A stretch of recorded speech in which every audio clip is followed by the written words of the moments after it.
Salud. Intentaré hacer una sucinta relación entre los conceptos de información, conocimiento, desarrollo y sociedad.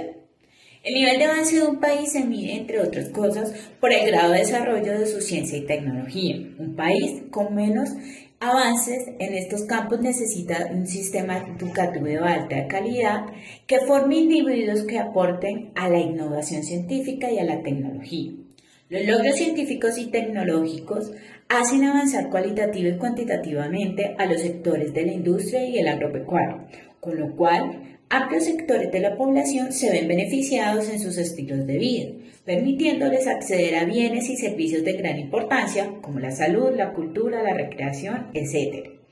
Los ejemplos de tales países sobran: Alemania, Francia, Inglaterra, Estados Unidos, Japón, Rusia, asimismo China, Corea del Sur y en alguna medida India. Los dos países del Oriente Asiático eran hasta hace unos 60 años más atrasados que Colombia.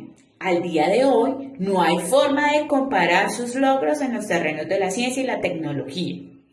Allá, cada estado impulsó las políticas necesarias, económicas y educativas para ponerse en los primeros lugares y competir con las demás potencias mundiales.